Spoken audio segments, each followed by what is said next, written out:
Welcome to Fiery Discourse, your podcast and media featuring dragonesses, female dinosaurs, and other similar saurians and scalies. I'm your host, Lidmonon, and with me are my co-hosts, Angron, Math Machine, and the Shark. Today is our 115th episode, and we're discussing the 2023 Disney Plus movie, Lego Disney Princess, The Castle Quest. So, let's get things started. We now return to Lego Spotlights. Just kidding.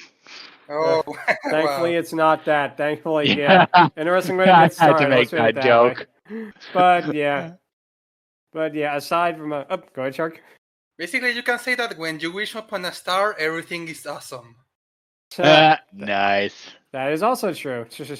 So yeah, basically, Lego needs no introduction because it has done animated crossovers with many franchises, including, of course, Disney being one of them. And what we're talking about today is Lego Disney Princess, The Castle Quest, which is a direct-to-Disney Plus movie that manages to get as many of the original voice actresses and actors back to reprise their roles. The thing that, to me, is a bit more interesting is the style. Instead of using, like, the Lego minifigure style, like with Star Wars or like with DC or stuff like that, they have more realistic facial features, which, I don't know, kind of look a little weird to me, because I'm so used to, like, the minifigure style, just, like, the so simplistic and yet so charming in a way. Oh, go ahead, Ingron. Yeah, unlike the Lego Movie 2, where they did that for the one freaking character with, like, the spacesuit and whatnot, here, I mean, it somewhat works, but honestly, if it's not the minifigure or the Lego Movie style or, you know, the quasi CG stop motion sort of deal, it ain't happening. It's not bad, and honestly, it made me appreciate like the classic original styles that these characters came from all the more. But yeah, it definitely doesn't work too much. Yeah, definitely. Shark, you were saying? Yeah, I think the idea here is that the character design is mostly based on the Lego Friends sub-series of the Lego sets, basically, where Indeed. they're more, I won't say realistic proportion, but more less cartoony and more something like Barbie or Polly Pocket, let's say. Yeah, not to mention Lego Elves, which also did that. True. And again, it's kind of weird they did that because part of the charm for me of Lego is its simplicity. When you start giving them like extra details like eyelashes and like even noses and that, it's a little bit weird. But regardless, let's just not talk about its visual quality. We'll talk about the story quality as well. The movie begins with Rapunzel painting a picture of the sky before seeing a set of storm clouds coming in. We then cut to Snow White feeding her horse before the same thing happens with her, with Tiana while she's cooking, and Moana while she's sailing. We then cut to Ariel standing on a beach and asking why this is happening and how. We then zoom up to the clouds to get the title card, which sadly does not say The Simpsons on it. Nice. Yep. We then get something that is actually pretty cool, and that would get kind of like a tracking shot of like going around, up and down, like through a magical castle and that. It appears this castle is under the sea, so I guess they're crossing over with Atlantis. And yet Milo and Keto do not show up. Missed opportunity right there. Yeah, like I say, this movie does have a lot of interesting visual aspects when it wants to. But part of the problem is that they don't really do anything with this, as we'll find out in a little bit. But we then, go ahead, Angron. Slight correction, by the way. The castle is not under the sea. It's in a mystical field of some kind created by the main villain, which we'll get to in a moment. But yeah, it's not under the sea. Huh. I did not realize that.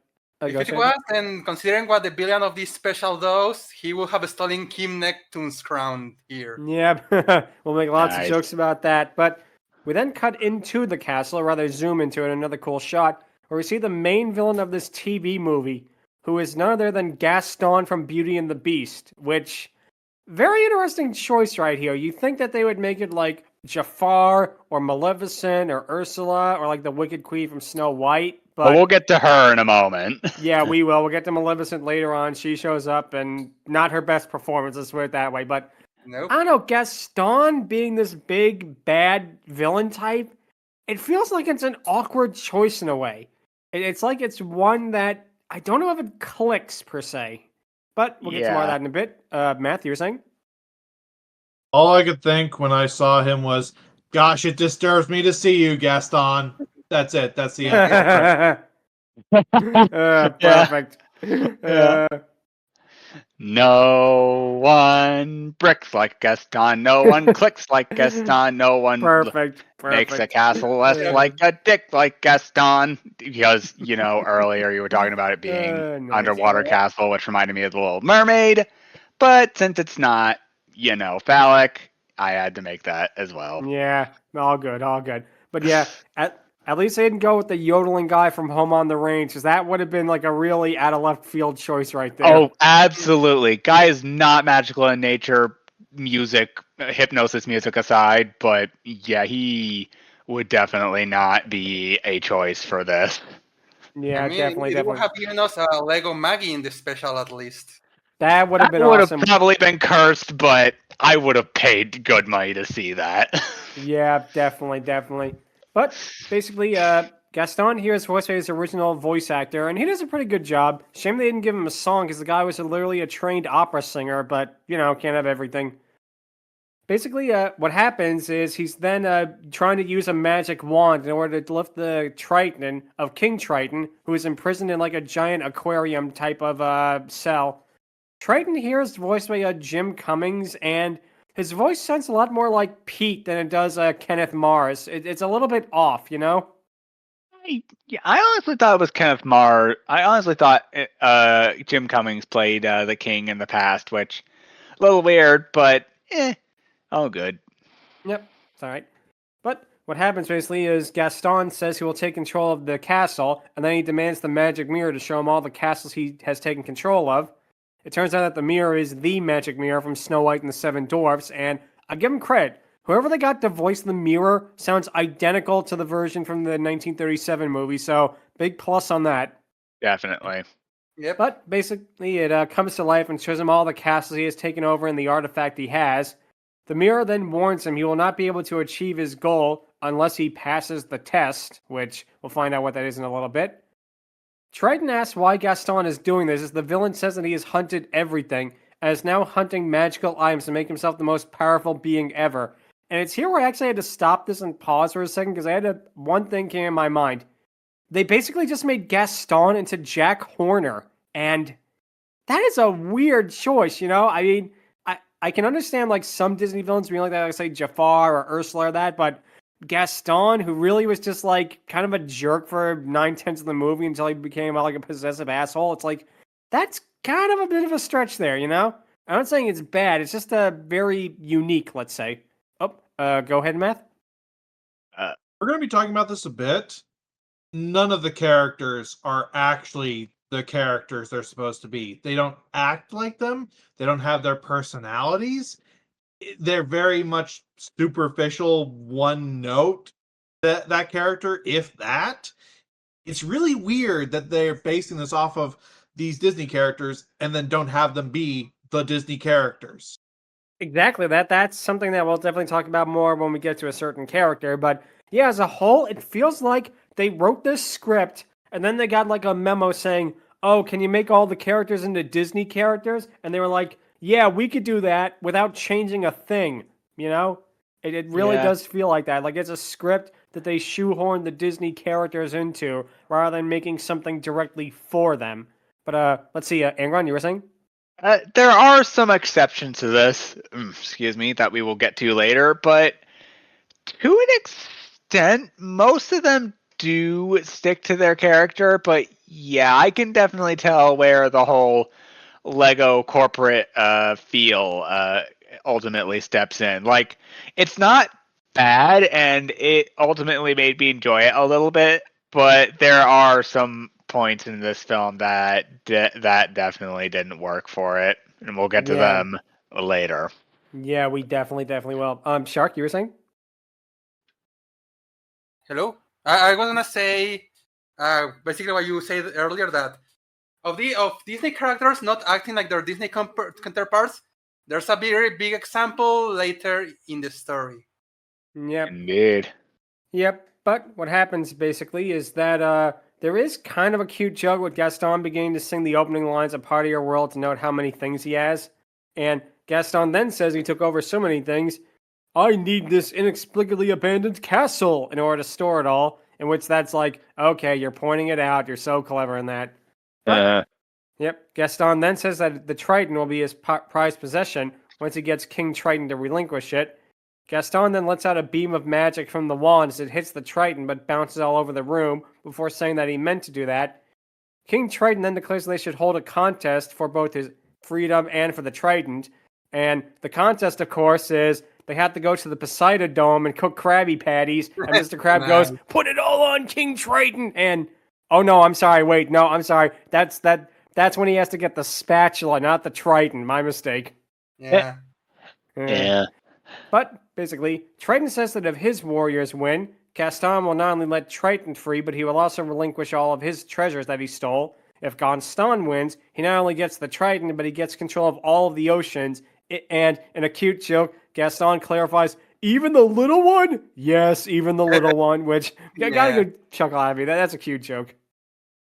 Yeah. This is honestly one of those moments where this Gaston honestly works. Like, he's still the egotist. He's still very much like the incompetent, like, man guy who basically thinks he's a super Chad when in truth he's actually just a freaking virgin. But, yeah, like, Gaston throughout for the most part, while not consistently funny, he has his fairly funny moments, and it was honestly charming seeing him like that. Yeah, like I say, I feel like Gaston is the one they have the most fun with because, again, he's a character that you really can have a lot of fun writing, but we'll get more to that in a little bit, what happens. But basically, what happens next is that King Triton says that he will send 6 of his best warriors to stop Gaston. The 6, of course, turn out to be the princesses, which, interesting choice right there. But in a fun touch, the magic mirror basically rhymes as he says all their names and their various titles in that, which, nice little reference there. Go ahead, Ingron. Yeah. Also, this is basically just a Lego D&D session with the princesses where we have freaking Ariel as the bard. You'll see why later. We have Tiana as the artificer. It was the closest thing that I could get because she's not actually a wizard, and calling her a druid would be inaccurate because there's one other who's a druid. There's Rapunzel as the cleric because of her hair. There's Moana as the barbarian because of a meme joke I saw one time. And good old Snow White is the druid, though I was half tempted to call her a barbarian. You'll see why later, but yeah, be prepared for when we do. Yeah, they definitely take a lot of liberties, let's put it that way. Yes. But what happens is Ariel immediately sees her father and runs over to him.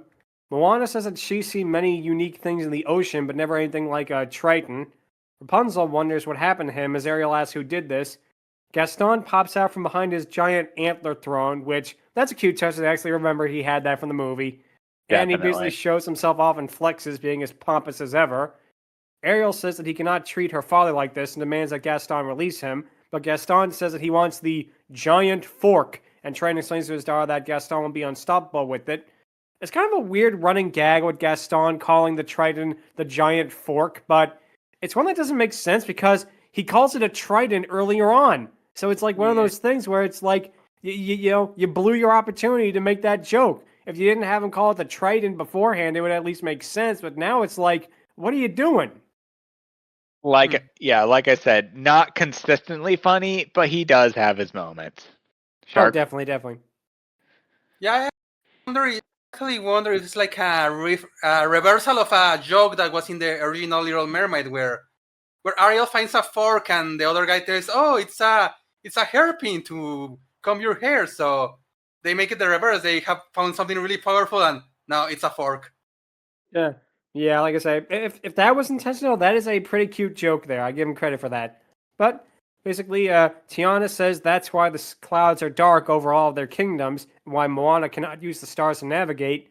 Rapunzel demands that Gaston puts the sun back, to which I have to say, he's not Princess Celestia, lady. Yeah, and he's certainly not Maui. Lord forbid. That too. But Gaston says that he will put everything back if they manage to complete 3 challenges. Of course, you probably should have had King Triton say, 3 challenges? That's nothing! Might as well be 500 challenges! Yep. But Ariel says that she's ready as Tiana and the others want to help her. Ariel says that she has to go at it alone, but the other princesses that they also need to help to stop Gaston to get their lives back to normal too. And it's here where, like what we said earlier about the characters being off is like this, because when has Ariel ever shown, like, not wanting help or assistance from anybody else, wanting to be, like, independent like that? It's one of those things that really feels like it's not in character for her to be like that, and they call back to it several times. But go ahead, Angron. Yeah, it's been a while since I've seen The Little Mermaid, so I don't specifically remember her character, but that didn't 100% bother me for the sole reason that, I mean, it's her father on the line, and that there's a lot of pressure on her to save not only her father, but her kingdom as well. Though I will admit, yeah, it is a little odd that she feels like she has to do it on her own to, like, save not just her kingdom but everyone else's, because yeah, they would stand a better chance of doing it together, and they bring this up. So what the heck, Ariel? I mean, why are you putting all this pressure on yourself when you really don't need to, you know? Yep. Go ahead, Matthew. You're saying? So yeah, very early on, it's noticeable that none of the characters are themselves, like I said, and it took me a while to fully get what was going on here, and I think I finally understood it. That they instead of doing the Disney princesses, they basically just made a cheap man's version of the main six from MLP Gen 4.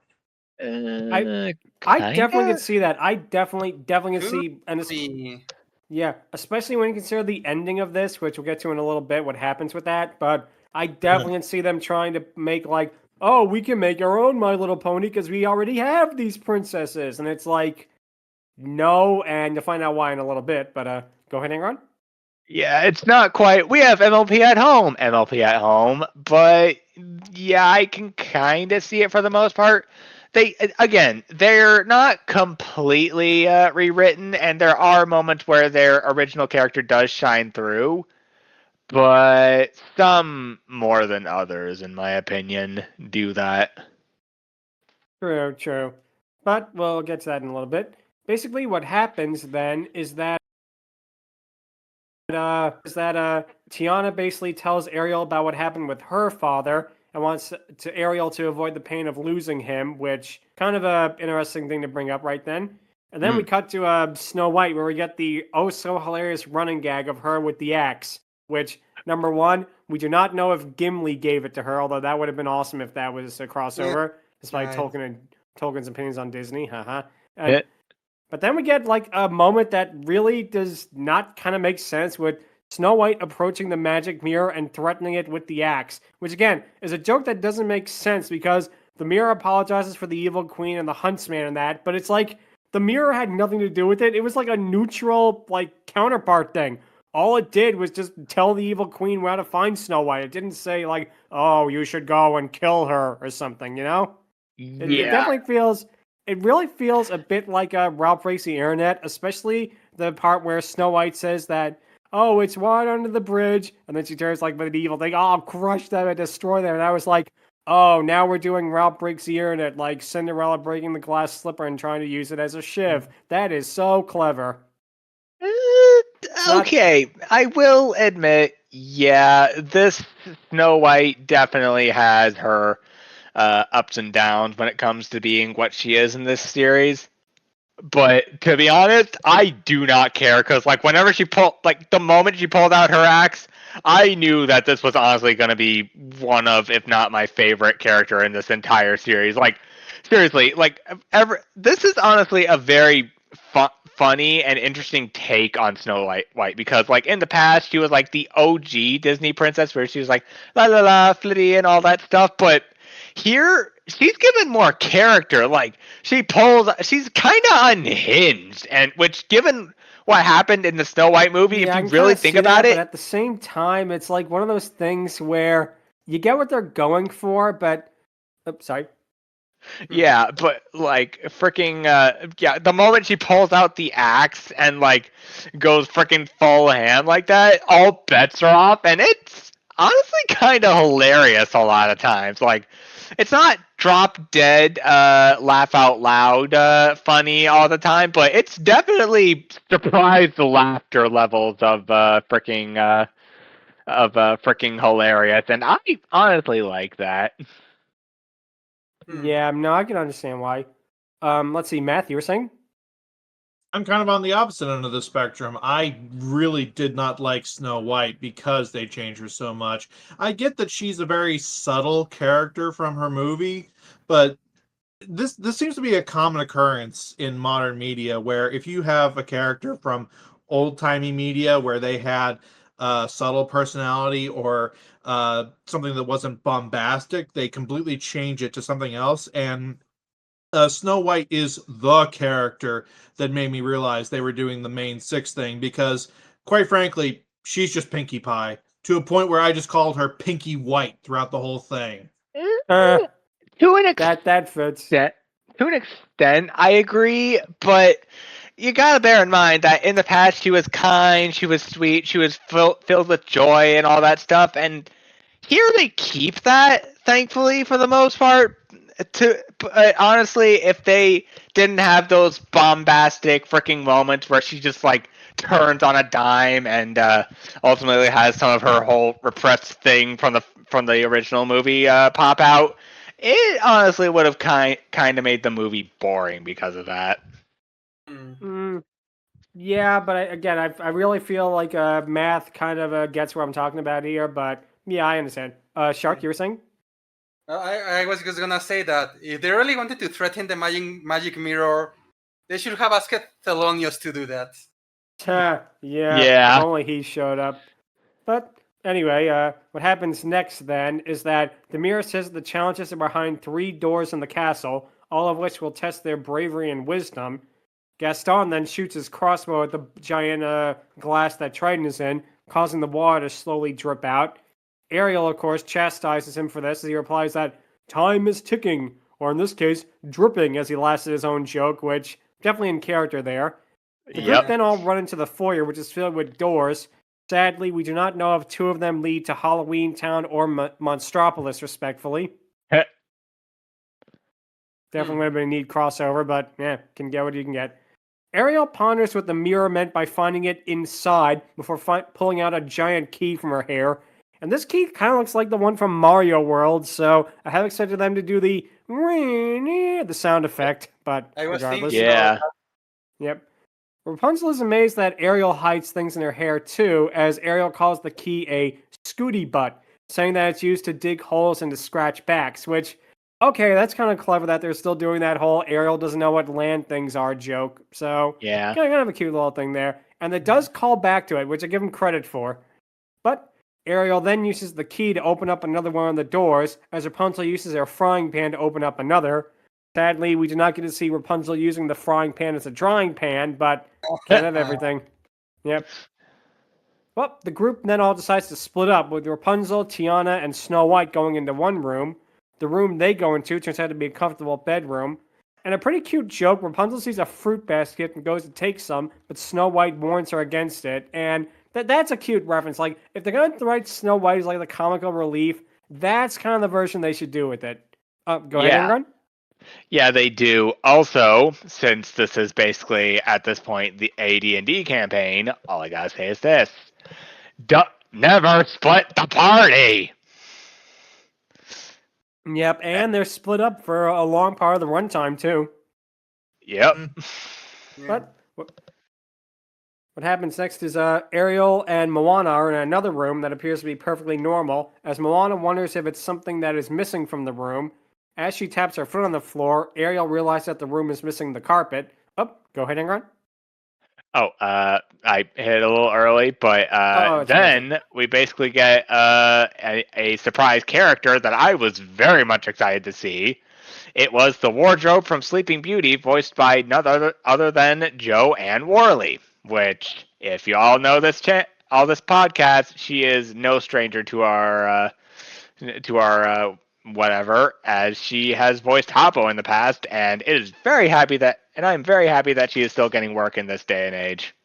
Yeah, like I say, getting her to reprise the role is really nice, and it's a cute cameo. I give them credit where credit is due. Like if they're gonna like stuff in a bunch of characters, they do it pretty much okay for the most part. There's a couple Yeah. that are egregious that we'll get to in a little bit, but basically, Moana reasons that the mirror said to look inside, and she has to open up a wardrobe.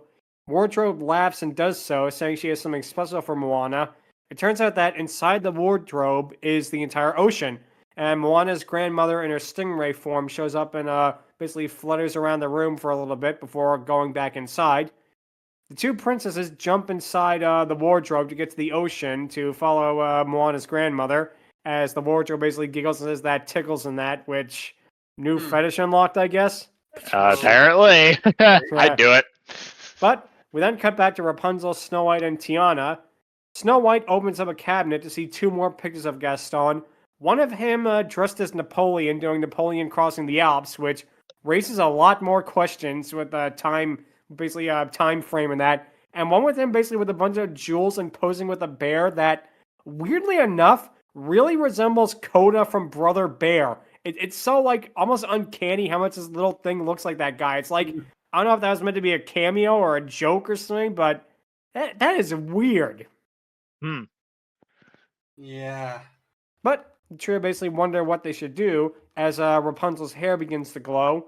Snow White and Tiana are amazed at this, as Tiana then notices that the bookshelf is filled with cookbooks before suddenly finding her father's.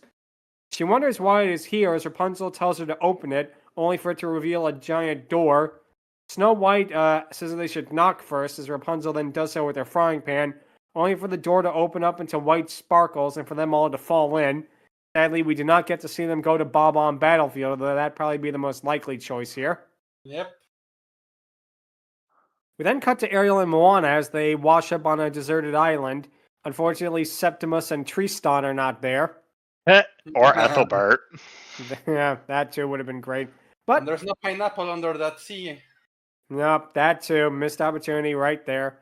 But as Ariel and Moana follow footprints on the island, it leads to a palm tree with a shell insignia on it. Ariel then begins digging in the footprints with the key, and in a cute joke, Moana also thinks that the key is called the Scooty button is used for a shovel, which, again, makes sense because Moana is from, like, ancient Polynesia and that. She wouldn't know about much of this stuff either. And basically what happens is they then find a chest with a treasure map in it. Moana says that she could easily navigate her way there, and thankfully this is not just a game board taped to a piece of paper. This is an actual treasure map. Yeah. Or at the very least, it's not a dungeon map, which, yeah, you're way out of the dungeon for that sort of thing. So, kind of useless. Yeah. But basically, Ariel then leaps into the water, and it's here we get kind of a weird thing with like continuity because she becomes a mermaid again when she is in water. This is not how it worked in Little Mermaid. Basically, what happened is in Little Mermaid, once she was a human, she was kind of stuck as a human and couldn't turn back. In the sequel, she can only turn back because of King Triton and his trident. So they're basically just doing Madison from Splash here. Like that's who I think where they're taking it from, which kind of a weird thing there with Ariel becoming a mermaid when she's in water, becoming a human when she's out. It's, I don't know, kind of an interesting little thing there. Oh, go ahead, Shark. Look, Mermaid Ariel is the one that gets all the merchandise or all the promotional material. They had to include it here somehow. Yeah. Yeah, true. But basically, what happens is Moana says that she can't become a mermaid, but she can build a canoe as she basically takes down a tree with one kick, which, two things. Number one, Applejack would be proud, and number two, hey, they actually remembered this is supposed to be Lego Disney Princess, because when the tree is shattered, it becomes a bunch of Lego pieces, which, again, is one of those things that they don't really take advantage of the Lego setting. Like, you could easily have made this like 2D or 3D or like anything like that, and not much would change. They don't really use the Lego aesthetic as much as stuff like Lego Star Wars or Lego Jurassic Park would, which, kind of a shame, Yeah, like stuff like Lego Monkey Kid and Lego Elves don't use the Lego thing as often. It's kind of a side note for the most part. In their defense, though, like they rely more on good storytelling, more or less, than actual, Lego advertising. And also here, I really like the dynamic between Ariel and Moana. Like they're both strangers from different worlds, and they don't exactly know everything about the world in particular. So seeing Ariel use a key to dig, like to Moana, that's honestly the norm, and she is on board with it. And I really like that. I really like the dynamic they have with each other in that regard. Yeah, that is one thing I will give them because I will say this, that is probably the best part of the best part of the basically the miniseries is that the relationship between Moana and Ariel, it is really nice. It is very, very nice that they did that. It feels more realistic in ways that other things and that a lot of other things in this basically this movie do not. So I give them credit where credit is due. They actually did a pretty good job with it. But Shark, you were gonna say? To the whole Lego aesthetic thing that they could have had like Ariel remove her human legs piece and replace it with like a fish piece, and now she's a mermaid. Yeah, that makes sense. Yep. But basically, what happens next is that we then cut to Moana sailing as Ariel propels the boat with her tail. And we then cut to Snow White, Tiana, and Rapunzel in the dark forest from Snow White as the latter two wonder where they are. We then get probably one of the better jokes of it, which is Snow White somehow managed to build some kind of a mech out of like metal, which is number one, actually has the Lego aesthetics where it looks like it's being made out of like pieces. So good on them. And number two, she uses it for only like 2 seconds before tripping and breaking it, which is a pretty funny joke. You know, I give them credit where credit is due. Like, they actually did a pretty good job with that, you know? Like, not everything hits. There's a lot more misses than hits, but sometimes, you know, they strike on something good, and that's probably one of them. Go ahead, Ingrid. Yeah, this is honestly why I like Snow White. Like, she's not completely ditzy. She's not, like, fully Pinkie Pie. She has some wisdom to her actions because she's been through it before, and, like, she definitely knows how to implement it for the most part. But then we get moments like this where she just builds an entire freaking iron suit out of nothing and then just pulls out a freaking axe, and it's just like, good lordy, this is honestly hilarious, and this is honestly how, in my opinion, you do a bit more development on a character who didn't have much to begin with. You know? Yeah, I guess, but still, I'm not a fan of it. But I can understand why it works for you in that. But Snow White then tells them that she's been in the dark forest before, as Tiana and Rapunzel tell her that they'll all get through it together to help Ariel's sake. Snow White then says it won't be so bad, talking about how the bears are nice and how the man-eating spiders aren't man-eating, which neither of which were in Snow White, so okay. As Tiana and Rapunzel are basically nonplussed by this. We then cut back to Gaston in the castle, who is bragging about how his cheeks are like marble, my teeth are like cinder blocks, and my abs you can wash the laundry on. If I ever washed laundry. And we get a little cutaway to a pile of smelly clothes, which, okay, that's cute. That is a cute gag. I give him credit is due. Yeah. He then says that they will never beat the third challenge, knowing that the first two challenges test both their cunning and bravery, and the third challenge is no other than a death trap. He says that he will defeat them because they'll forfeit, with Triton basically saying, "That's cheating," before Gaston laughs and says, "Oh, classic Gaston." That is surprisingly in character for Gaston. Like, he'll definitely pull underhanded stuff like that, but he'll 100% just basically be gross and just be so self-absorbed he'll hardly notice too much going on until he's like, I have a backup plan, and then that backup plan fails and I have more behind, and he's just like constant confidence throughout. Yeah, like I say, that is a cute moment. I give him credit is due. But basically, Triton is amazed that it was all a setup, then calls Gaston a scoundrel. Gaston says with the Triton and the help of the magic mirror, he'll rule over all. The mirror says that I serve none other than myself, and in a cute joke, Gaston says, "Nah, we'll talk about it," which, again, kind of a cute gag there. He then Triton basically says that Ariel and the others will foil Gaston's plan, with Gaston being shocked at how well they're doing before deciding to try and stop them. with the magic wand, he creates a tidal wave that destroys the canoe Moana and Ariel are using. And judging from how this tidal wave looks, he probably also killed George Clooney from A Perfect Storm. It looks boy. eerily identical to that movie. If you've ever seen that movie with the crab boat, trying to make over the giant tidal wave, which could have been intentional. But Maybe. he then says lightning and rain to also stop them as Ariel swims up to the surface while Moana is hanging on a small piece of wood. The way this looks with her basically dangling on the tiny piece of wood, the only thing that came to my mind, and I don't know why, but it's literally the first thing I thought of, it's like, oh, they're doing Jack and Rose now. I'll never let go, Moana. I'll never let you go. No, that's funny. Kinda. Yeah. But yeah. I also see this and I think, Subaya, it wasn't me. Yeah. And hey, if Titanic could be in a Disney Emoji Blitz, they could show up in here somehow. Indeed. But Moana asks the ocean for help as Ariel calls for her own sea creature friends as well. A dolphin shows up as Ariel rides on it while Moana uses the wood like a giant surfboard. We then cut back to Rapunzel, Tiana, and Snow White in the forest. Tiana is basically, Rapunzel rather, is basically telling them all about the sundrop flower and how it makes her hair glow. Her hair then glows again as they notice some rustling in the bushes.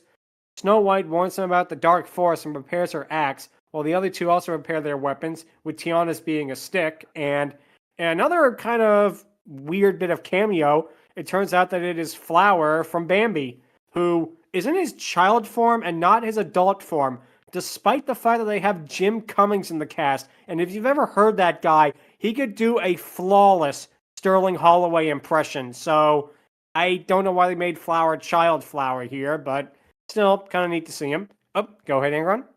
First of all, I want to hear that now. Second of all, didn't mind as much. Yeah, the child flower sort of thing, like, it's an interesting callback, and it's certainly one that is a little odd, but I liked it, especially for the potential that it did later with, like, Snow White and a few other scenes that we'll get to in a moment. Yeah, no, I can Also, definitely he see is that. the least cursed looking thing in this entire series. Like, princesses aside, he definitely looks hella cute. Yeah. Yeah, I can kind of see that. But like I said, basically what happens is Rapunzel says that flower is not the flower they are looking for. But then, as she then asks if he knows where it is, since he does, as Tiana says to follow him, but not too close, which, haha, even though they didn't make that joke in Bambi, but whatever. We then cut back to Moana and Ariel making their way to the island as Ariel turns from a mermaid to a human again. We then see that the island has pirates on it that are busy loading their treasure onto the ship. A female pirate tells a male one who kind of looks like Mr. Starkey from Peter Pan, which made me wonder if it was intentional. They don't say if it's him on the Disney Wiki, but it looks too much like that guy for it to be a coincidence. He's the one pirate that Captain Hook basically throws overboard near the end, and if it is a reference, I can kind of see why, because, well, we'll find out in a little bit, but basically, she tells him that they are to leave soon as they get all of the treasure. The princesses then notice the magic carpet from Aladdin is the carpet they need, with Ariel whispering out to it as it waves to her with its tassels. And again, it's kind of weird they have magic carpet here without Jasmine. And well, there's something else from Aladdin in this that we'll talk about in a little bit because, yeah, that'll be something. Yep. But we cut back to the trio in the forest as they hear a growling sound. Tiana thinks that it's Snow White's stomach, but it turns out to be 3. And Pretty Geek actually immediately corrects herself. Make that 4 starving wolves, causing them to run. And then we cut back to the pirate ship. And again, sorry if we sound like, and then we cut back to this, and then we cut back to that. But that is literally how this is structured, you know? It is literally it cuts from the forest to the other section. It really, really does feel this disjoint. Our apologies if, it kind of feels like that. But regardless, Matt, you were saying? Real quick, since we touched on the wolves, I don't know why, and this might just be me, the wolves look like they are Wolf Link from The Legend of Zelda. Kind of, now you mention it. Yeah, on Yeah, the marks on their heads. I wonder if they It's really weird. I'm sorry, good. I wonder if they reused the models, Like they had the CG models lying around for something. They were like, They'll put it in there. No one will notice. Because, I mean, they did Yeah. Lego Legend of Zelda, of course. But, Right. And then the other thing I was going to mention is so we've got Aladdin references. We don't have Princess Jasmine. We've got Gaston. There's no Belle here. We've got Flower, but there's no Bambi. it's really weird that they are including all of these characters that are not from any of the series or movies that these characters that are starring in this are from. Not even any of the villains. Like, why did you choose this mishmash like this? Yeah, that's a little weird, even for something as Lego as ultimately this. Like, I don't hate it. In fact, some of them actually work, Flower especially so. But yeah, even I gotta admit that a lot of this feels a little conjoined. Like, again, like, you know that D&D thing I made earlier? It feels Yeah. like that. Like, the princesses are together and they're like doing a sort of D&D campaign. That's the mindset that I have for this, and it's gotten me through, and I find this series enjoyable because of that.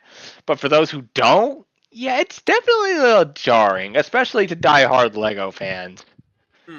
It's not too Yeah. bad, but I can kind of see it working for the most part, or kind of see it faltering with a lot of people for the most part. yeah, I can kind of see it, I guess. Shark, you were saying? I think that what they were trying to do is like, throw in as many Disney movies as we can throw in. Like, the treasure is from Aladdin and it's being taken by the pirates from Peter Pan. Oh, and in the forest they find the trees from Snow White. Oh, and then this animal from Bambi is gonna help them, and then the wolves from Beauty and the Beast are gonna show up. And that's basically the idea they went with.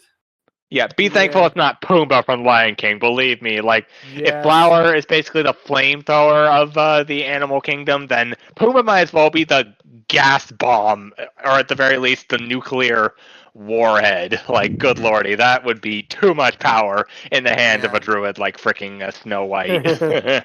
Yeah, nice. But anyway, basically what happens next is that we then come back to the pirate ship as Ariel and Moana are hiding from the pirates. One of them tells them to speed up as the captain is coming. Ariel then realizes that the magic carpet is in the galley with the other treasure. She then sees the tuba boom, which of course turns out to be a cannon. Ariel tells Moana that it's a musical instrument that ships use when they pass in the night, saying that it's very romantic but also very loud. And another cute joke, Moana completely takes her at face value with this, which, again, is why I feel their relationship is probably the one that had the most amount of writing in it. Like, somebody sat down and were like, okay, let's at least make two of these characters feel like they potentially could be friends rather than just like complete rando strangers and that. But regardless, what happens next is they push the cannon towards the pirates, knocking them down and causing the pirates to chase the cannon back and forth. Ariel runs into the galley while Moana is stopped by a pirate. She manages to tackle him to the ground, but is soon surrounded by a group of pirates, all raising their cutlasses at her. We then come back to the forest where the trio of princesses are being chased by the Wolf Link trio of wolves. Snow White uses Flower to ward off two of them. Tiana uses a stick to distract one of them, but and probably one of the funnier jokes of this, it immediately runs back panting like a dog, causing her to throw another one to them. And Rapunzel uses her to swing onto a tree. She then swings on it in order to save her friends and get them in the tree as well. And a little bit of cute subversion, the tree branch immediately breaks because of their weight, causing them to fall to the ground and get surrounded by the wolves. Go ahead and run. Yeah, you mentioned 3 wolf links, and all I could think of was Triforce Heroes in a Lego Disney princess film? I beg your pardon? Yeah, I can kind of see that. But basically, we then cut back to the ship where two of the pirates are loading the treasure chest in and telling each other a joke about Captain Hook picking his nose, which, okay, Shel Silverstein did that joke way better than you, and you are no Shel Silverstein movie. But Ariel then disguises herself as a statue as the pirates don't notice. When one of them sneezes, Ariel says Gesundheit, which gives her away.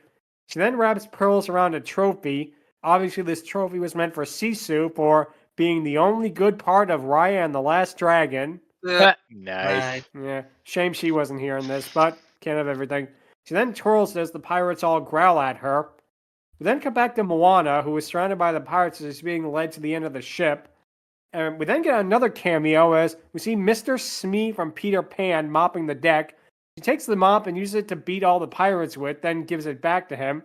She thanks him for using it as he thanks her for mopping the deck before realizing that she's an enemy. And I give him credit. I think it's Jim Cummings doing Smee's voice because he does a really good impression of Bill Thompson's characters as well. I'm sadly going to have to say that is not Jim Cummings. That is actually Jeff Bennett, which took me by complete surprise. Like, Really? This is the same guy who did Batman, for crying out loud, doing Mr. Smee, and he did it in such a way that I did not recognize him at all. Like, put the Batman and Mr. Smee side by side, and I will just say, what the hell? I do not know why you are putting these two together. They are not the same. But then I see the credits, and I'm like, I beg your pardon? What? Oh, that was wild. But honestly, he does a very good job of doing a Smee impression. I like it. Yeah. I give him credit. If that really is like him, that is really, really a good impression. That is one that I am shocked that he could do that good of a Bill Thompson impression because it sounds exactly like Smee. Like, I give him credit, where credit is due. He did a great, great job there. But yeah, I definitely like it. I also like the joke where he's like, "Oh no, thank you." Wait a minute. Yeah, exactly. Funny. Like I say, it definitely is so in character for him. But we then cut back to the princesses in the forest being surrounded by the wolves. Snow White says that she'll have a conversation with this as she speaks wolf by basically howling and growling and whatnot. We then cut back to Ariel fighting off the two pirates with a makeshift weapon, trapping one of them in a vase. We then cut back to Moana fighting off the pirates by loosening the cannons and she's stealing a cutlass in one of them. Go ahead, Ingron. Actually, yeah. Now you mention it, it reminded me of a thing from earlier. You know how I was defending some of the Lego aesthetics in this, like saying that a lot of the Lego things looked mostly all right, but a lot of it didn't look all right as well. Rapunzel loosening down her hair didn't look right. Like, this was where the Lego plastic look kind of betrayed me a little bit. Like, all I could think of when I saw this was like, God, this would look so weird if it was a freaking toy. This is one of the things where it looks better in the original than it does in Lego, which definitely took me by surprise. Also, here is why I kind of said Snow White would be a barbarian. Her freaking talking to the animals like that was very much a fun moment. Like, her just talking to animals and whatnot, it definitely added to this whole modern version of her, and it won't be the last time either. Fun fact. Definitely. So, basically, what happens next is we then cut to Moana. Basically, we cut back to the forest. We cut back to Moana fighting off the pirates by loosening the cannon and stealing a cutlass in one of them. We then cut back to the forest where Tiana says she can't watch what Snow White is doing, as Rapunzel says that she's teaching them all various tricks and that. Snow White manages to make the wolves their friends as she cuddles with them, and now they act like docile dogs, which, okay, that is kind of a cute little reference there. I give them credit as due. She then says that the wolves know where the Sundrop flower is, so they ride off on them. We then cut to Ariel being chased by the lone pirate, only for her to lock him in a broom closet. She then sees the carpet in a jail cell and goes to rescue him, and we then cut back to the forest where we see the wolves deposit the princesses as Tiana tries to say thanks, but instead says awkward underwater jester, here's the subtitles, as they leave, which you probably could have done a better version of this joke. Like, I feel like Gumball and Powerpuff Girls and that have also done the same joke in a lot of ways. But then we get to the moment that really is one of those things that is very, very, let's put it this way. Yeah, because we're going to get to the moment where we, first what happens is that Rapunzel's hair begins to glow as they realize they're in the right place. They then approach a lake of lily pads, which I guess is put in because they realize, oh right, Princess and the Frog, we need something related to it. Throw in some lily pads. Yeah, that works. Before they see the sundrop flower underneath the waterfall. Flower says that they can't take the sundrop flower, as Rapunzel says they need it no matter what. And here's where this is the moment that kind of broke me from this movie. We cut to Ariel trying to free the carpet from its jail cell before the captain arrives. Now, the captain turns out to be what appears to be a big, muscular pirate guy in that, but perched on his shoulder turns out to be the real captain, Iago from Aladdin. And yeah, the one thing to notice here is that he is not voiced by Gilbert Gottfried because Gilbert had passed away before this came out, and this feels so weird in a way. I'm not saying like Disney hasn't done this before because I mean, look, they're doing it with this one, with like Mr. Smee with Flower and with Andrea Castellotti as Snow White. They've done that before, but there's something particularly weird about doing it with Gilbert because he, for lack of better purposes, he was Iago. The guy voiced him anytime, any place, anywhere. Like, and I don't know, it just felt really kind of weird. And another thing that's weird is there is really no reason for Iago to be the captain at all. If it was Jasmine, you could at least make a little connection. But here it's like, well, what Disney character can we make the captain of the pirate ship? Oh, right, let's do Iago. Despite the fact that when you really think about it, it would have been funnier if it was Captain Hook because, number one, Captain Hook is hilarious. If you go back and watch Peter Pan, he's probably one of the best parts of that movie. And number two, you had Mr. Smee on the ship, and the ship looks like the Jolly Roger from Peter Pan. It's like, why don't you just go full throttle with it? Yeah. On the one hand, I understand that not having Gilbert Gottfried because he wasn't around makes sense, and it kind of throwing us a curve because of that, like leading us with Smee one moment, then showing Iago over there would definitely it kind of works in a very, very nuanced niche sort of way. The other hand, however, like, yeah, I really do get it. Like, there's no replacing Gilbert Gottfried, even if he's passed away. And yeah, here it doesn't really work. Like, you get this semi-realistic Lego Iago on the shoulder of basically this buff, stereotypical Lego-looking pirate captain who, mind you, is the most accurate Lego thing in this entire Lego series. And yeah, it mostly doesn't work. Like, they could have had him do something where it's like from Tom and Jerry Shiver Me Whiskers, where like the pirate captains speak arg and whatnot, and they have the parrots translate. And it's just that was such a missed opportunity here to not not have that happen, and it just it kind of ruins the moment for me. Like, this is one of those moments that doesn't work in this film as well. And we haven't even gotten to the big one, which we'll get to in a moment. Yep, we definitely will. But, Shark, you were going to say? I think this is like also part of the whole thing that I said of, throw as many Disney references as we can. Like, we already used Mr. Smee, we can't use Captain Hook. So, parrots have parrots through Iago there, but like, the really you could have thrown in Barbossa or David Jones, since you own Pirate of the Caribbean as well. Yeah, that too. That would have made more sense if like Captain Barbossa showed up, and there's probably a lot of things you could have done with it that would have been funny, like Barbossa. Many missed opportunities. Yeah, what a shame, what a shame. But regardless, Captain Iago then basically threatens the pirate to get back to work, then notices Ariel having his pirate threaten her with his hook. Rapunzel, meanwhile, we cut back to her. She goes to pick up the sundrop flower, rather, only to be caught by the living trees from Snow White. Oh, go ahead, Shark. Yeah, it turns out it wasn't the flower they were looking for. It just was claiming it was. Look at me! I'm the sundrop flower!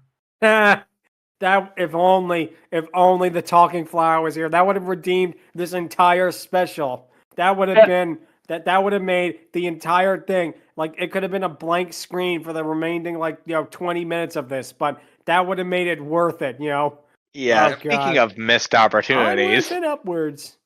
Yeah, go ahead. Yeah. Well then. Yep. Go ahead. Oh, I didn't. I already said what I needed to say, but yeah. Oh, it's okay. It's okay. One more talking flower thing. I wonder what flour tastes like. True.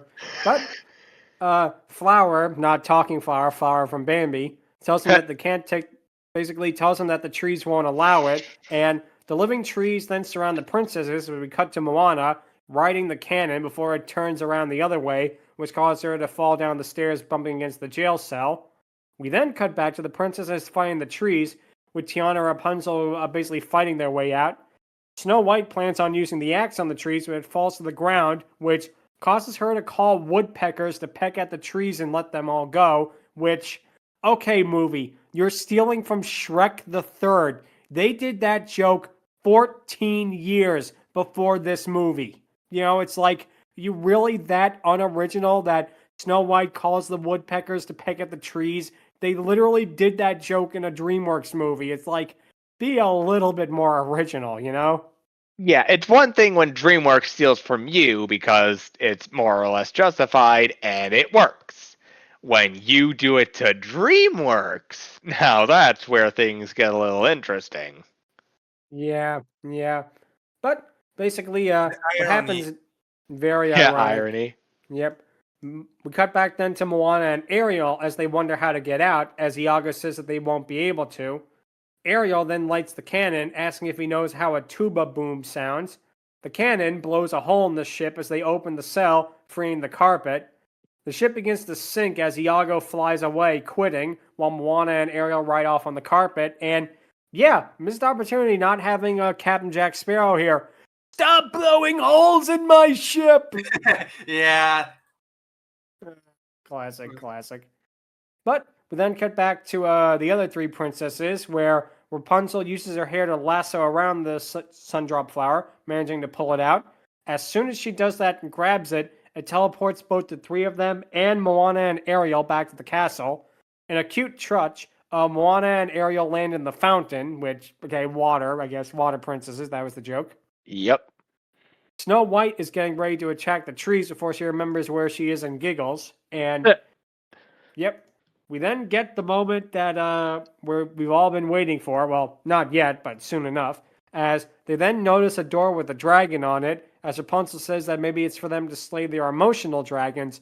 A loud roar from the door makes Tiana says otherwise. Ariel, having learned absolutely nothing in this experience, tells the others to get back to the ballroom, and she says, "Oh, I can handle this all myself," which, again, it feels like that makes like the last 20 minutes or so completely pointless Yep. in a way. That she didn't learn, oh, it's better to trust my friends than do things alone. It's like, no, it's like, you can't even do that? Crazy. Yeah. The other princesses say that they can all do it together and are grateful that they're all friends, which this definitely ties into what Matt said. Yeah, this is discount Friendship is Magic at this point. Kind of. But Ariel then goes inside, but falls, causing the others to go and follow her. Oh, go ahead, Chuck. We basically have entered a discourse maze. Yep. Yeah, Yep. that's exactly what I was going to say. They actually base this a lot on it. But what happens is they fall into a black and purple forest filled with brambles, and a giant green flame shoots out from afar as the princesses all try to imagine the flame being helpful to all of them. Rapunzel says that the unknown isn't that scary, as Ariel says that she'll go through all this to see her father again. Snow White says that she still has her axe as the group go through the brambles. A bluebird startles Snow White, causing her to stop and the brambles to grow around her, and yeah, just as Shark said, this is literally that one episode of Friendship is Magic, where Discord traps all the ponies in the maze and basically lure them away from each other and distract them. This is literally the exact same thing. The princesses don't all become evil versions of themselves, but still, it's something that is very, very odd, shall we say. Oh, Yeah, go ahead, Aaron. I mostly agree, but unlike that, they don't take 2 episodes to ultimately resolve that sort of thing. And also, the good guys actually win in the end. So take that death card. Yeah, that's true. But basically, what happens is the princesses all note that everything looks the same. Rapunzel, meanwhile, decides to paint the brambles yellow in order to keep track of them, but gets lost and winds up being covered by the brambles. Moana sees her grandmother's spirit and follows it, only to be caught in a dead end. Only Tiana and Ariel are then left, as Ariel laments that they left all of them before they're separated again. All the princesses have a moment where they realize who they truly are inside, with Snow White using her axe to cut down the brambles, while the others use what they learned in their own respective movies to get through. Tiana then realizes that when they cut their doubt, the brambles are all defeated. Ariel says that she'll climb to the top, but gets poked by one of the brambles, and Tiana says that some plants produce sap, as Ariel then puts some on her hands, with her slowly climbing up the bramble to see what happens. Gaston, meanwhile, watches her do this from his magic mirror, while King Triton is dehydrating because the water has basically run out of the aquarium. He says that no one will stop him from getting the Triton as Ariel reaches the top. Oh, go ahead, Aaron. Yeah, funny thing about this, like everyone is just like, "Oh, I remember from the first movie. I know what to do now," and like they're ultimately reminding themselves of what they do.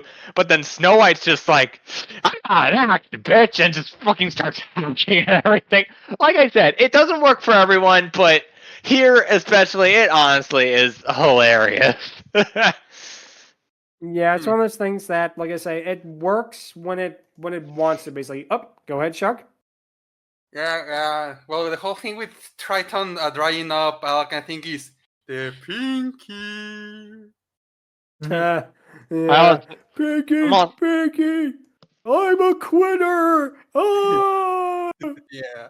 Yeah, it also reminds me of that one scene from the SpongeBob movie where they're like at the freaking Chills. souvenir shop and they're just dehydrating. Yeah. It's one of those things that, yeah, like I say, it does work, but at the same point, it definitely doesn't, and we'll get to why in a little bit. However, when Ariel reaches the top of the brambles, she sings the same song that she did basically to have her voice in that, which ends up destroying all of the brambles, and the princesses all celebrate that it's all over as they see the exit and run towards it. However, we are finally getting to the reason why we are discussing this short, because a gigantic black paw slams down onto the ground. And it turns out, of course, to be none other than Maleficent in her dragoness form, riding up from below with Gaston riding on top of her. Now, two things to note about Maleficent here. Number one, she looks pretty cool in that she looks like she is made out of Lego. She's not like a minifigure. She looks like she's actually like a giant Lego statue. And that is cool. For the most part, that is creative. Yeah. However, an actual giant Lego sculpture that is in Disney Springs in Orlando. Nice. Ooh, neat. When are they basing on that? Huh. Could definitely be intentional. But we then cut to the next moment of Maleficent, which is that the biggest problem here. This is Maleficent, but it is not Maleficent because she does not act like Maleficent. Because basically, what they did with her here, she is, for all intents and purposes, really just a generic dragon. Go ahead, Aaron.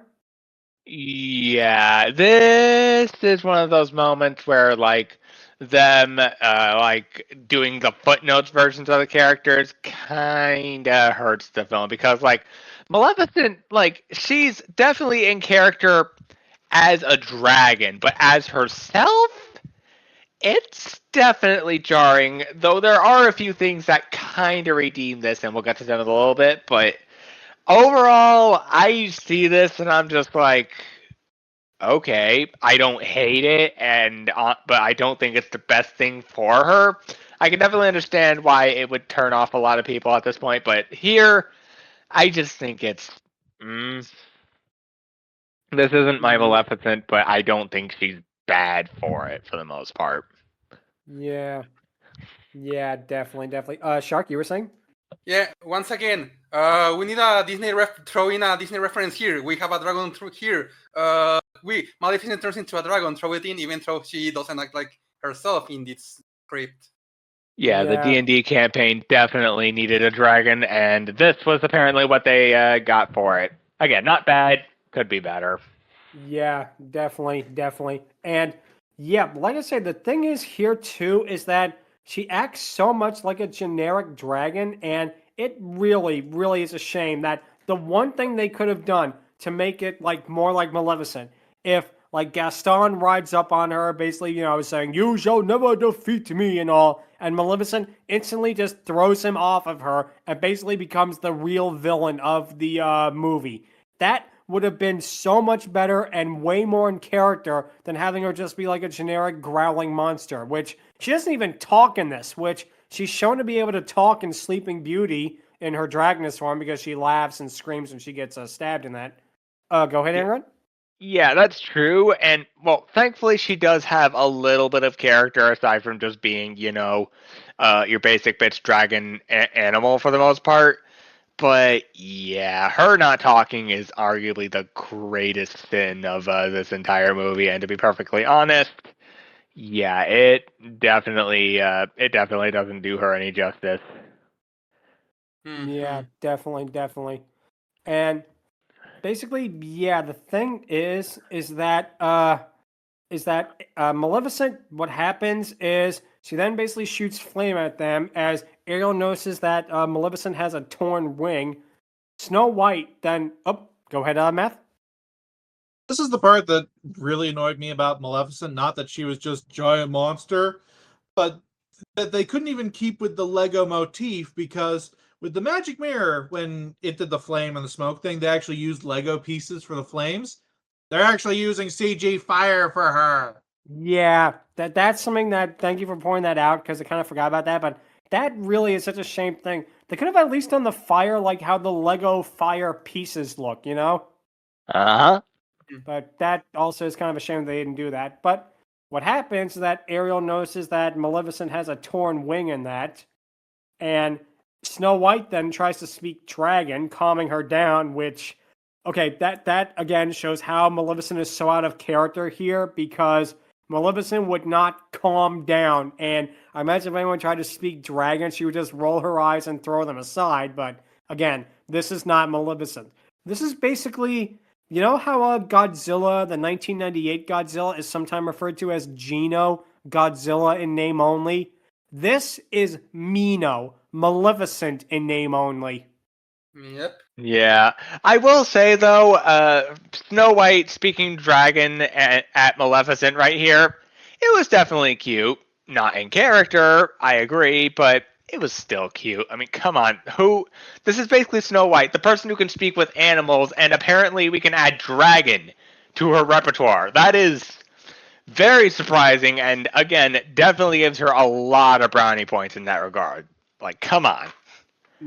Yeah. Go ahead, Shark. Yeah, the whole thing about Snow White being able to talk, the animal that is attacking them currently, reminds me of the ending of an episode of the Mario cartoon where they're on a flying carpet and then these birds show up, the Pidgeots show up, and Luigi's like, "Hey, wait a minute, I can speak Pidgeot." Yeah. And Well, accidentally to attack King Koopa instead. yeah. That's one of those things that, again, it's pretty bad when the Mario cartoon from the 90s feels more realistic than this short. But basically, what happens is Gaston calls Maleficent a bag of smoke as Tiana finds the sap again, using it to heal Maleficent's torn wing. And this is the moment that really solidifies that this is not Maleficent. She actually helps out the heroes because they healed her wing, which, if you know Maleficent, she would not help anyone with anything. Definitely. Like, not in the least. Like, even if they healed her wing, she would have been like, oh, thanks, and then instantly incinerate them, which, again, we shouldn't be so hard on this because this is meant, for, like, younger viewers and that, but the reason we are is because if this is just a generic, like, green-scaled dragon or whatever, fine, cool, that's fine and dandy.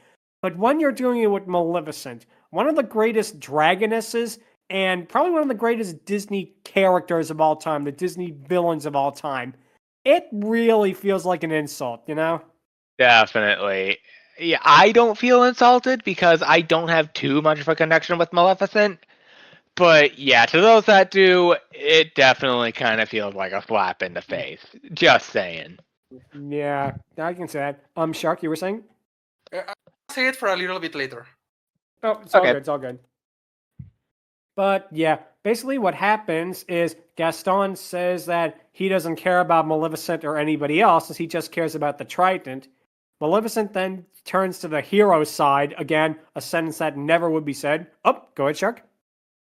Yeah, here's how they could kinda have this make sense with the whole Maleficent quote unquote helping them is that at first have like Gaston controlling or like enslaving her with some sort of gem or stuff, some magic spell, so they have the princess like free her from that and Maleficent, and you can have Maleficent sort of kinda not help them, but let them go in a way that's saying like, okay, you girls go now. Gaston and I have to chat for a little bit. Yeah, something like that. But again, here she doesn't even do that, as she doesn't talk. She just growls and roars and snarls like a feral dragon would, which again, definitely not in character for her. Basically, the princesses all tell Gaston that basically it's not about power, but it's about friendship, kindness, and being nice to animals. Maleficent roars at the end of the sentence, blocking out what Snow White was going to insult Gaston with. Ariel then notices that the exit is closing as they all run to it, basically getting over the brambles and making it there just in time. Maleficent is then left alone with Gaston as she growls at him. He nervously asks her if she'd consider a vegetarian diet, as we then cut to a POV shot of her shooting flame at him, which this is the last we see of Gaston, so I guess that means Maleficent killed him, which is the first thing she did in this TV movie that is in character for her. Yep. I guess no one cooks like Gaston either, or at the very least Yep. gets cooked like Gaston. That Heyo. too. Yeah, that too. But yeah, just like, and this is the last to see of Maleficent, and God, what a waste. Well, we'll talk more about that at the Dragoness Scale, but yeah. Go ahead, Matt. Maleficent shot flames at Gaston. Oh, hey, look, barbecued ham. Nice. Nice. Nice. That's And funny. probably saw something like that of House of Mouse, but regardless. The princesses all arrive back at the castle, but it appears they're too late as King Triton has died.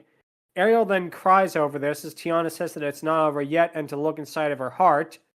Ariel then says that her friends taught her many things, then uses the trident to free her father, basically putting him in like a giant bubble of water and that. Sadly, we do not get to see him go to the great beyond. Goodbye, buddy. I had to reference that. Oh, go ahead, Shark. Or hey, at least they didn't turn him into a real boy first. That too. Classic. Real boy! Yeah, that too. But he basically says that they have all done well, as all of the original items Gaston stole go back to their rightful places, as he decides to go back to Atlantis and says that, I'll see you again, Ariel. Under the sea. Her. Yep. But the princesses then realize that the castle wasn't just meant for Gaston, but for them as well, as the magic mirror says that they are right and will have many more adventures together. And it's at this point I finally sussed it out. You sneaky little jerks. This was meant to be a pilot movie for a TV series, wasn't it? Yep. And they It's failed. Yeah, it failed because this came out 2 years ago and there's been no word of it, so guess it didn't get the ratings they wanted. Basically, the TV movie ends with them running through the castle rooms with a very off-putting looking Sebastian the Crab appearing in Ariel's room for some reason, and let's see. This. Yep. Yeah, right he looks here. really weird. Yeah, this right here was the breaking moment for the most part. Like, I soldiered through this entire movie, Iago and Maleficent aside, and this was where I was kind of off-put. Like, good lord. Like, if you thought Iago and Maleficent looked bad, this Sebastian right here looks like absolute garbage. Like, he does not look good in the Lego style at all. Like, Yep. translating his design from the Little Mermaid into the freaking design in a Lego, no, it did not look good at all. Like, No, no. easily not. No way. This was the worst thing. Even more so than Maleficent, and even more so than Iago, hands down. Yeah. That Math. is something. Yeah, go ahead, Matt. Sorry. So, two things. First, hey kids, annoy your parents until they get you this Disney Lego Princess Castle today. Oh boy. And Yeah. second, so I had been making MLP comparisons throughout this entire special, and then this is the part that cemented it, because I specifically remember the Crystal Castle episode, and this is literally just a rip-off of that. At Yep. least the Crystal Castle worked and had lore to it. I mean, this also does, but like, it wasn't just there to sell toys. This is just here to sell toys, and the story around it doesn't really justify that. That's the problem. Yeah, yeah. And again, I don't know if the Sebastian minifigure looks like that, because if so, man, that is weird. Should have Yeah. used Kamatoa. Yeah, huh. Yeah, and then we would have gotten a review from Shea Farilla, so that would have been something else. But basically, how this ends is that basically the princesses then all run outside the castle rooms. They all go outside to pose while a giant rainbow appears in the sky. And yeah, that was it. This was a pilot, obviously, for a TV series that did not get picked up. And yeah, so this basically went direct to Disney Plus. So that means that how successful it was, we can't say. But from my personal view of it, it's cute, but it has a lot of problems. Like, this easily could have been far better. It's not as bad or cynical as like Ralph Breaks the Internet or like the Simpsons Disney Plus shorts. Those are like Yikes. heinous. But this is just, it bothers me because this could have worked. This really could have worked if they put more time into it, if they had a better script, if they had a better knowledge of the characters and that, but they didn't. They really didn't. And this really, really just does such a poor job with it. It is such a shame because the concepts could work, but an execution, no, I could not see this be a TV series, to be honest. If so, they would really have to retool it. Angron? Yeah, I'll admit, I was expecting to go into this expecting a lot more cringe than I actually got. I mean, to be fair, I kind of understand where you're going with a lot of the stuff, but as the person who had the mindset of this being just a Disney Princess D&D campaign, it helped, but it didn't help too much, as there are definitely moments where the characterization wasn't right, the models, fucking hell, Sebastian, didn't work, and yeah, it wasn't bad. I had my fun with it, and I would rewatch it at least one more time if I wanted to, but as is, I'm not too keen on revisiting it. It has its moments again, but it's not exactly my thing. Like, I would happily rewatch Lego Elves and Lego Monkey Kid before I would rewatch this, to be honest. Yeah, I can kind of see that. Matt, you were saying? Here's a fun little one for you guys. So we all already think that this looks pretty bad as is. Because we are so dead certain that this was a pilot, they usually put more budget and more detail into the pilots than they do the actual series itself. So if this had been made into a series, it would look even worse. Oh, Yeah, you gotta- man. I'll bet. I'll That would have bet. been- But I mean, this is Disney we're talking about, so one day they'll do it. They'll do absolutely great. Other days they'll basically do absolutely terribly. Yeah, but yeah, that really, really is such a shame because, it could have been good. That's the thing that bothers you. It's not like a 0 out of 10 that had like no redeeming qualities, no nothing, but for this, in retrospect, they really could have done such a good job. It could have worked. It could have worked. But regardless, we'll talk hopefully about something that's better Lego related, because we are going to talk about what is our favorite Lego franchise. Hey. Yep. Now, obviously, we could say, oh, Lego Star Wars, the end, but that feels like it's a little too easy because everybody likes Lego Star Wars. The games are great. The animation is great. I actually liked the one they recently did where, for some reason, the universe gets all mixed up and distorted in that, and everybody is in all their different roles, and like C-3PO is like an army of evil droids and stuff like that, and that was a lot of fun. But for my choice, I actually really, really found it funny. At some points, I think it's actually better than the new movies. Lego Jurassic Park / Jurassic World. Nice. They had so Interesting. much fun with this concept. Like, they took a concept that I think feels like it adapted itself to Lego better than other franchises, and it actually really works out good. They have a fantastic joke in the Lego Jurassic Park / Jurassic World minigame, where basically what happens is, of course, Nedry, Muldoon, and Arnold, of course, gets eaten by the raptors, and gets eaten by, in this version, the T-Rex. Well, what happens in Lego Jurassic World, when Zara gets basically eaten by the thing, you see that Nedry, Gennaro, Arnold, and the lawyer are there, and they all have long white beards and are playing cards. It's like that level of joke. Nice. Okay, that's Yep. funny.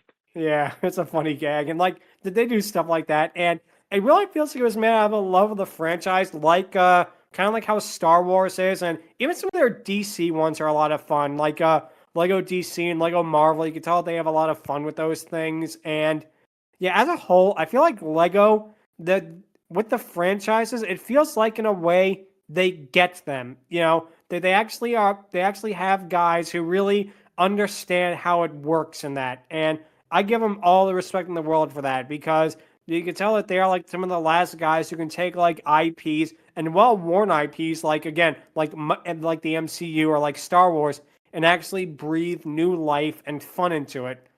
But yeah, that's gonna be my pick. It's gonna be Lego Jurassic Park / Jurassic World, which is really, really funny. The game is great. The shorts are great online, and if you haven't seen it, check it out because it is a lot of fun.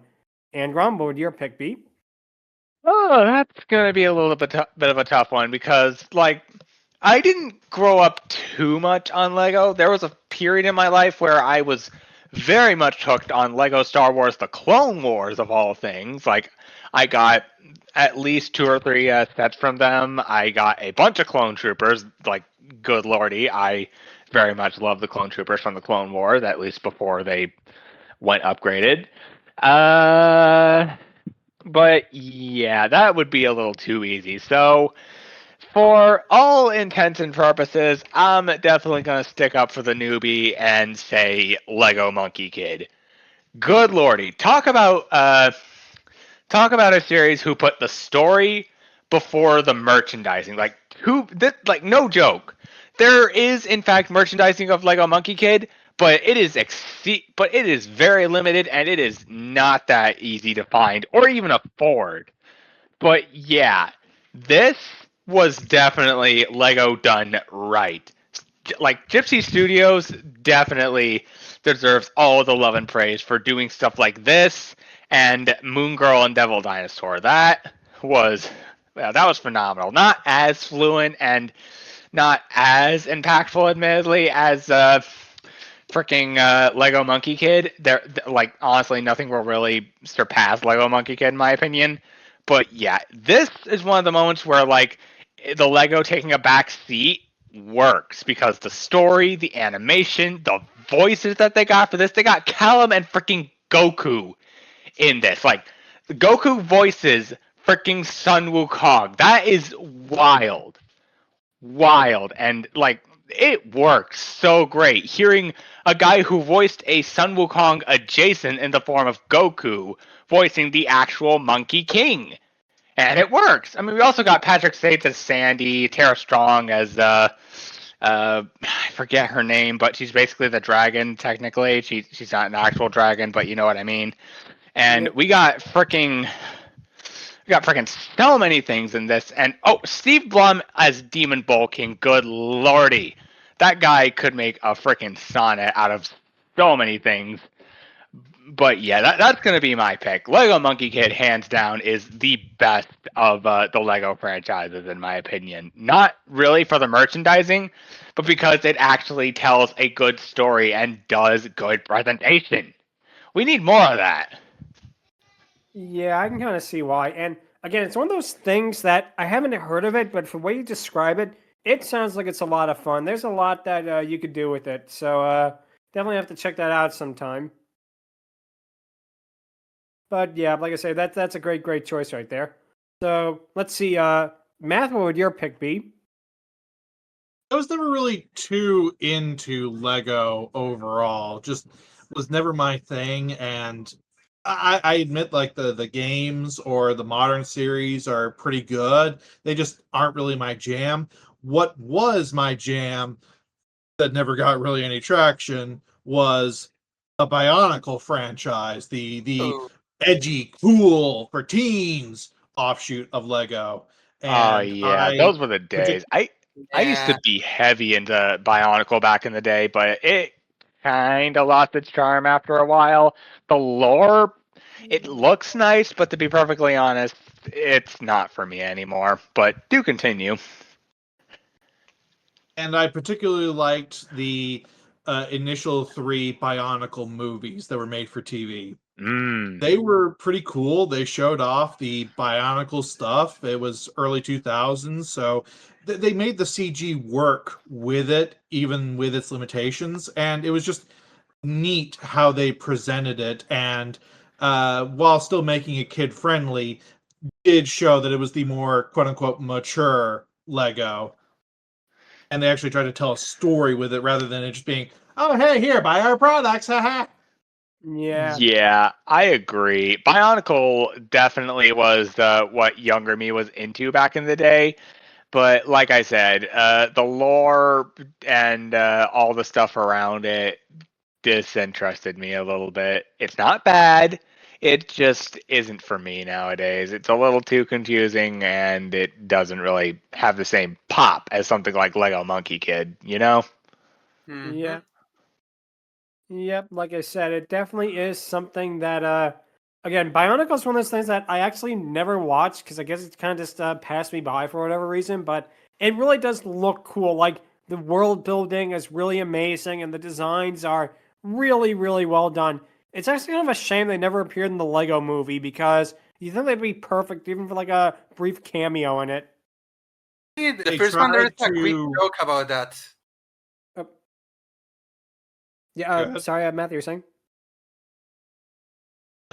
Shark, you go ahead first. Huh. In the first Lego movie, there's a quick shout out to Bionicles that while Sally is describing many words, and she says, there's a number of words we can really call by name, and they show Bionicle. That's Oh, cool. I neat. like that they did that. Matthew, you're saying? So yeah, after the initial three movies, they tried to do another trilogy of movies, and the first one bombed. So they ended that, and then what happened is it just laid. It bombed, but also the toy franchise ended. Then they tried to bring it back with the Netflix Bionicle series, which was real bad. So they've basically just never done anything with Bionicle since. Hmm. Okay Shame. then. That's good to know. Absolute There's shame. actually it's actually an online point and click that they did back in the day. Interesting. I did not know that. Huh. Yeah, it was online, so I don't think you can play it anymore. And I think there's like a reboot that isn't as great, but yeah. Yep. Definitely. But basically, what happens? Basically, that, like I say, that is another great choice right there. And Shark, what would your pick be? Huh. Now, when it comes to Lego, I did like it. I still do it right now, but I was definitely way more into the actual toys than any spin-off shows they will make. So I think I'm mostly gonna talk about those than an actual like a media franchise per se. Now there had a lot of them. Like I also had a Bionicles. I had some of the like Lego Sea Life, like you build animals and all that thing. But I think that there's two ones that I would say are like the biggest one I really enjoyed.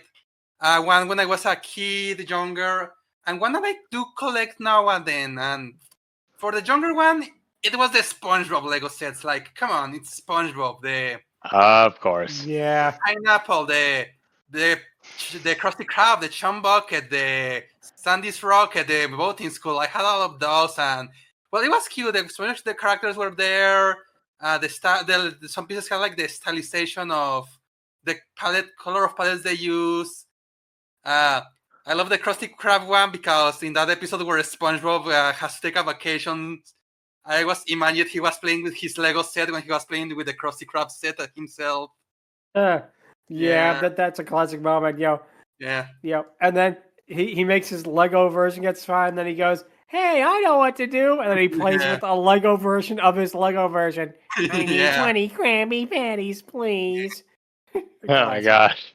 It was fun. Like, oh, and well, almost every SpongeBob was different in a way. Like, one has the normal smile, one was happier, one had like the jellyfish glasses, one was scared because he was at the chum bucket, and there was like a giant SpongeBob. Like, the whole thing was a giant SpongeBob you can build, and you get like a plankton figure to go inside of him, and that was really funny. But you know, it's one of those things that as a kid, eventually you start losing pieces, and then everything's gone by now. Yeah. Yeah, No, but I no. definitely... A second. Yeah, no, continue. But yeah, like I said, that definitely is something that is a really funny one. I think I remember that. I definitely remember that. You know, the SpongeBob Lego set. I never had them, but I remember seeing them, and it looks Yeah. like it's so much fun. As for what I more or less collect nowadays, not at the same level, but I eventually get like one set of it every now and then. It's the Lego Mario sets. There you go, Ooh. Mario time. It's Mario and Luigi. And well, there's also a Ooh. Princess Peach one. And Well, yeah, Bowser. more or less, because the figures that actually do stuff are just Mario, Luigi, and Peach. Yeah. And it's kind of fun because what I do wish they actually make like the set, like, oh, we have a set of Peach's Castle, like, complete. They have a Bowser. There's interesting because they're more like obstacle courses. Like, there are mini versions that you can make your figures jump into, interact with some stuff. Like, all right, it's clear that Nintendo wants to do this thing where everything is like interactive. There's some sort of electronic thing, and it's cool. It's a cool idea. I think the Mario Kart set, you put Mario in the cart and it starts playing the music, and it kind of like counts the coins you collect more or less. So it's fine. There's like the Mario 64 blog that it has a whole like miniature versions of the castle and the levels there, and it's a really fun one. But yeah, they really went in a different direction. So, and they're starting with the Legend of Zelda. They recently released the Deku Tree, so I can't wait what other franchises they start doing Lego things with. Maybe we get Lego Kirby, Lego Pikmin. Who knows? They also did a Lego Legend of Zelda, so. Yeah. Yep. But yeah, like I said, that's definitely a great choice there because again, Lego Mario really is a lot of fun. Yep. But anyway, it is now time to get to the Dragoness Scale, where of course we're going to rank Lego Maleficent, which is going to be very, shall we say, interesting because on one hand, she looks good. She still looks like Maleficent. I like that they did the whole Lego statue with her. That is really, really a fun touch right there. But man, you didn't do any personality. It's like she literally could just be replaced with a generic dragon. That's why I made that comment of her being, Mino, Maleficent in name only, because she really, really does feel like this. I'm gonna give her maybe too high, but I'm giving her a 6, and that's all basically just design. None of it is on personality because Maleficent has such a great dragoness design. Considering that she was the first dragoness we reviewed in the podcast, she got an 8 out of 10 there. Probably she'll get higher when we redo the episode, but they will cross that bridge when it comes. But yeah, basically, there's nothing here. There's no character. That there is actually nothing to make her feel like Maleficent. It's all just because she looks so good and she has that baggage of her being Maleficent.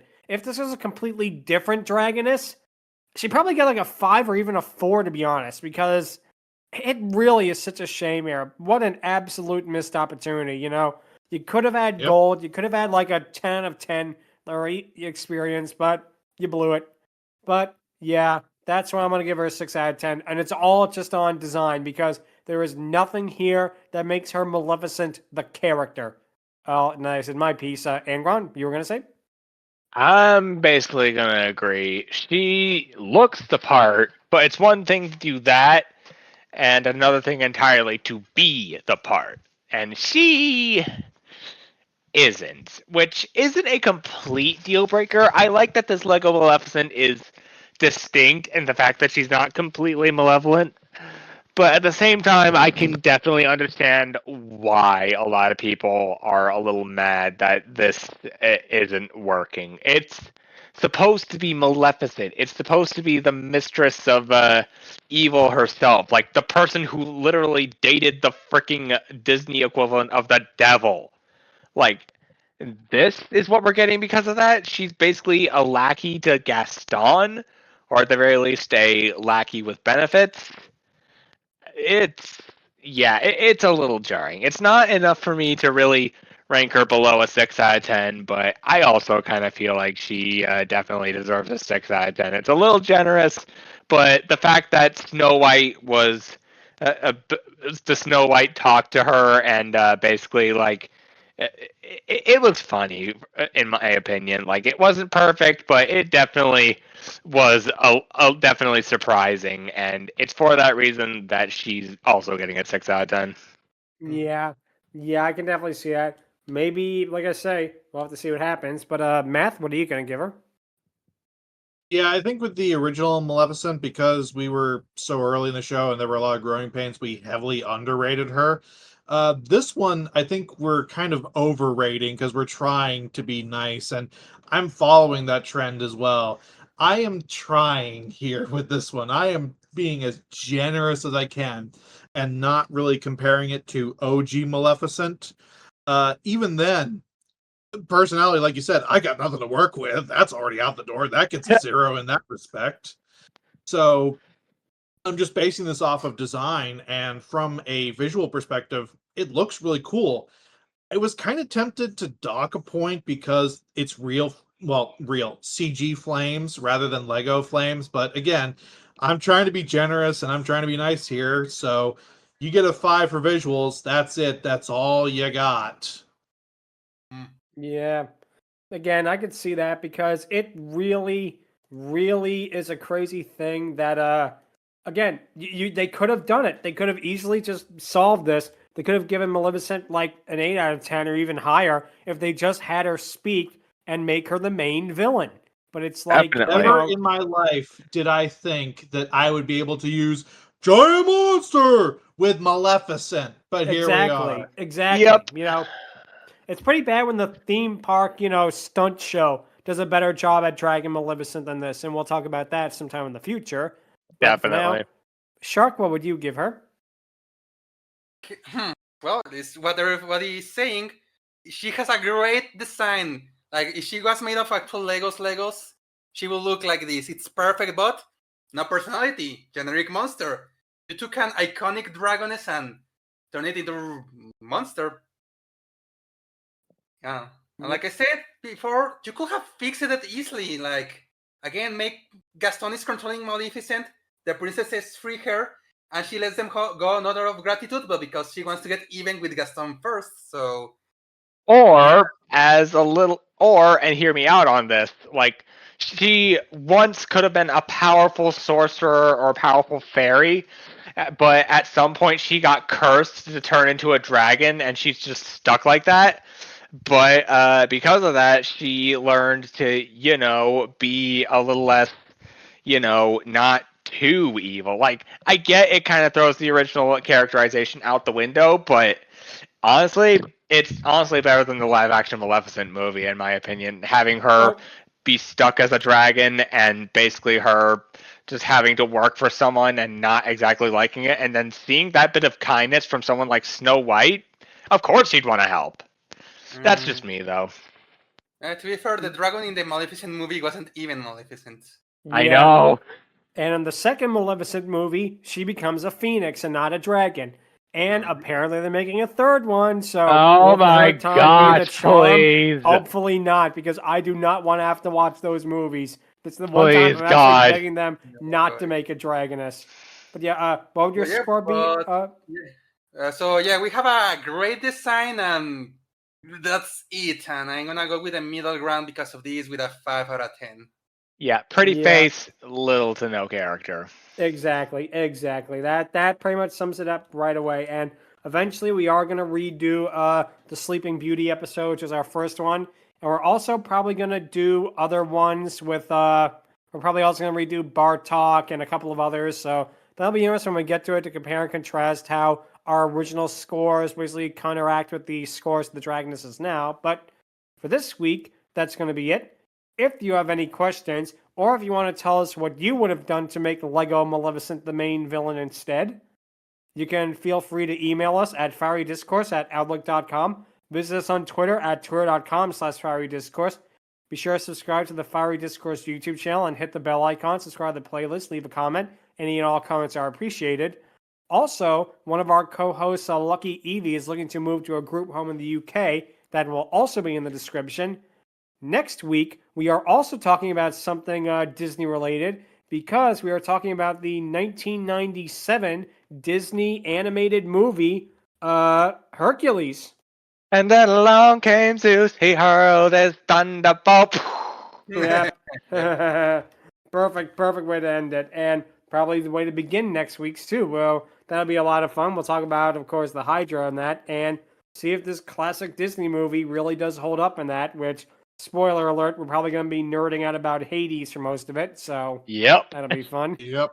I mean, why wouldn't we? He's 80s. But for now, that'll be it. Thank you all for listening, Yep. and until then, take care.